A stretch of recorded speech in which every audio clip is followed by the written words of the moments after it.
Ayo, siapa aja nih yang udah pada dapat email? Kalau tax lovers dapat email seperti itu yang gimana nih? Seperti itu yang berisi konfirmasi daftar harta. Itu tax lovers harus ngapain?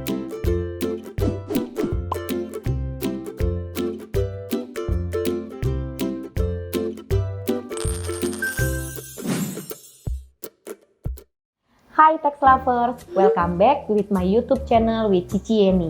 Di video kali ini, Cici Yeni mau menjelaskan mengenai email-email yang banyak sekali tax lovers dapat nih. Pasti banyak dari para tax lovers yang akhir-akhir ini mungkin 1 atau 1,5 bulan terakhir itu dapat email dari DJP.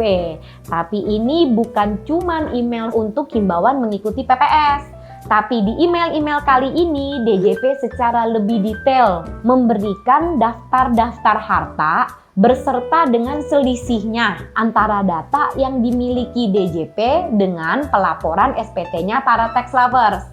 Ayo, siapa aja nih yang udah pada dapat email? Kalau tax lovers dapat email seperti itu yang gimana nih? Seperti itu yang berisi konfirmasi daftar harta. Itu tax lovers harus ngapain? Yang pertama, tax lovers harus tahu bahwa email itu tetap sifatnya himbauan. Jadi itu bukan SP2DK, itu bukan apalagi pemeriksaan, bukan. Itu hanya himbauan. Himbauan untuk apa? Himbauan untuk tax lovers mengikuti program pengungkapan sukarela apabila memang ada harta yang belum atau kurang dilaporkan yang sumber uangnya belum bayar pajak. Jadi dapat nih emailnya dari DJP. Yang pertama harus tax lovers lakukan adalah cross check. Cross checknya gimana? Di dalam email tersebut kan dirinci. Misalnya contoh kode harta 01, data DJP nilainya 50 juta. Data tax lovers menurut DJP nilainya 30 juta. DJP dapat dari mana data tax lovers? Tentunya dari SPT tahunan. Tahun berapa? Tahun pajak 2020 sesuai dengan periode PPS skema 2. Nah, tax lovers ngecek tuh, DJP bisa dapat angka 50 juta dari mana? Saya mana tahu Cici ini itu angkanya dari mana? Oke, berarti kita lihat yang menurut DJP data tax lovers 30 juta, apakah itu benar? Kalau itu benar, berarti kan selisih 20 juta.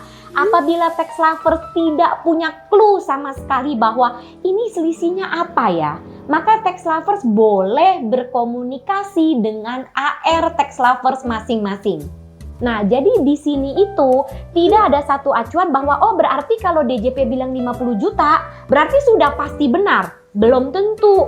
Jadi tax lovers punya hak untuk bertanya, ini harta saya 50 juta, ini data DJP ini dari mana? Tapi ingat loh, jangan sebetulnya tax lovers tahu tapi pura-pura tidak tahu.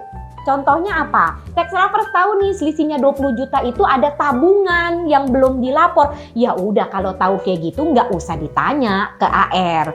Tinggal dilihat apakah tabungan tersebut sumber uangnya udah bayar pajak. Kalau sudah bayar pajak, maka tax lovers boleh memilih ikut pembetulan saja. Tetapi apabila belum bayar pajak untuk sumber uangnya, ya ikutlah PPS sesuai dengan himbauan dari DJP. Ada juga beberapa yang contohnya misalnya kendaraan, misalnya kita ngomong mobil. Menurut DJP, tax lovers di tahun 2020 masih punya mobil tersebut. Padahal menurut tax lovers mobil itu sudah dijual. Nah, permasalahannya kalau jual beli mobil kan tidak seperti jual beli rumah. Ada pajak jualnya atau apa kan tidak ada, tetapi hanya masalah pelaporan atau nomor kendaraan tersebut terdaftarnya kepemilikannya atas nama siapa. Apabila seperti itu, maka tax lovers kembali boleh tanya ke AR-nya. Datanya ini sumbernya dari mana? Karena mobil tersebut per 31 Desember 2020 sudah saya jual loh Pak atau Bu. Kok di data DJP bisa masih ada ya? Apakah pembeli berikutnya belum melakukan balik nama atau seperti apa? Terus pertanyaan berikutnya, berarti surat itu saya cuekin aja ya Cici Yeni? Cici Yeni nggak saranin dicuekin loh. Tax lovers mau ikut PPS ataupun tax lovers mau ikut pembetulan, sebaiknya surat itu dijawab. Terima kasih sudah mengingatkan saya atas kewajiban dalam melaporkan harta dan penghasilan. Maka saya dengan kesadaran sendiri berniat melakukan pembetulan SPT. Tahunnya yang berapa? Oke, begitupun kalau mau ikut PPS. Jadi diberitahukan. Pada dasarnya, pada saat zaman-zaman sekarang ini, intinya komunikasi. Dari DJP juga sudah sangat amat welcome untuk berkomunikasi secara terbuka dan ringan dengan para tax lover supaya tercipta hubungan yang lebih baik.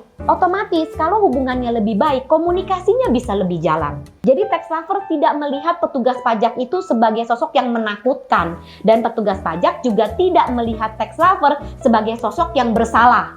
Sekarang ini sudah lebih terbuka, jadi berpartner. AR tax lovers itu adalah partner tax lovers yang bertugas untuk memberikan advice dan penerangan dalam hal kewajiban perpajakan tax lovers. Jadi itu aja Cici Yeni garis bawahi.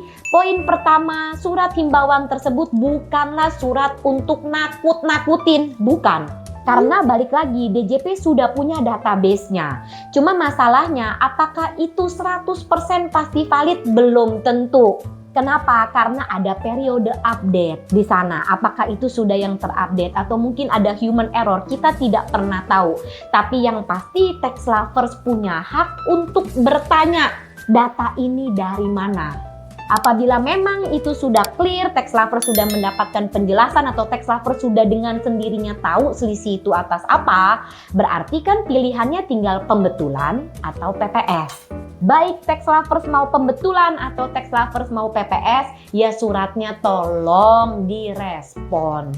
Cici Yeni berharap dengan adanya video kali ini, tax lovers tidak menjadi ketakutan bahwa waduh kok saya dapat email begini, waduh kok kantor pajak tahu harta saya, waduh kok saya kesannya salah terus. Tidak seperti itu. Itu surat bersifat himbauan yang membantu tax lovers untuk mengingat kembali apabila ada hartanya yang ketinggalan.